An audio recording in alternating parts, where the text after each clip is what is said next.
Hello everyone and welcome to The No Show. I'll be your host Nathan Orenstein, and today I'm going to be reviewing Toy Story 5.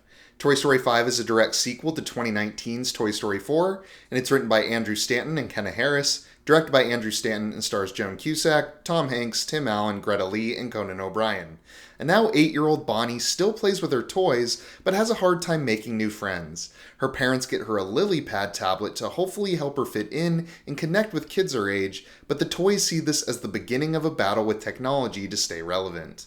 Toy Story 5 is a nice return to form after what I would describe as a pretty lackluster last entry with Toy Story 4. That being said, Toy Story 4 felt like a very natural conclusion for the franchise, after Toy Story 3 already felt like a natural conclusion, but keeping things going with a fifth one does admittedly feel like we're stretching things a bit thin. Did we really need a Toy Story 5? No, we didn't. But I think it's doing enough to justify its existence and actually comes pretty close to the quality of that original trilogy. I'll keep this pretty quick because this is, after all, the fifth installment in a children's movie franchise, which isn't necessarily the most compelling target for critique. So I'll run down some bullet points about all the new stuff and talk about what works and what doesn't here. The biggest change is that Jesse's the main protagonist, marking the first time that Woody is out of the spotlight. In fact, Woody's hardly more than a side character this time around, playing more of a supporting role to Buzz, who's already playing a supporting role to Jesse. I personally found this to be a much needed change of pace, not only because we've gotten more than enough of Woody, but also because Jesse is, in my opinion, the most emotionally compelling character in the franchise and really deserved the spotlight.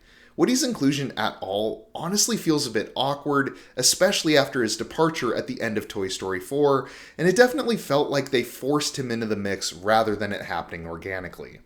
The new characters are likable this time around, with the real standouts being Greta Lee's Lilypad, who's a really strong villain, and Conan O'Brien's Smarty Pants, who's one of the funniest characters in the franchise. By this point, though, the franchise has really overextended the character list, causing the majority of the mainstays to feel totally underutilized. As far as the new storyline, this is the most time we've spent with the human characters, specifically Bonnie and a new girl named Blaze, and I think that does deepen the emotional impact, but it also kind of felt like it was stepping on Inside Out's toes a bit. The movie does a good, nuanced job of showing both the dangers and the benefits of technology, and having it directly affecting the human characters that these toys care so much about was effective.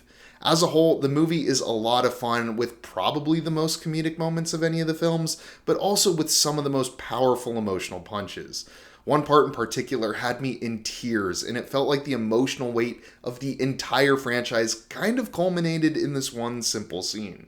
Overall, though, it does a great job of balancing the lighter and heavier moments while still making for a really fun adventure.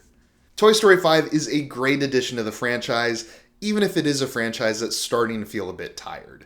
If you're excited about the idea of a new Toy Story film, I doubt this is going to disappoint you.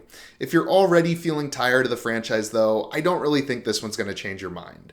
As someone who went into this kind of indifferent to the idea of a new Toy Story film, I gotta say that I walked away really happy. I'm going to be giving it an 8 out of 10. If you enjoyed the review, then feel free to leave a like and subscribe if you're new. And if you've seen Toy Story 5 already, I'd love to hear your thoughts down in the comments below.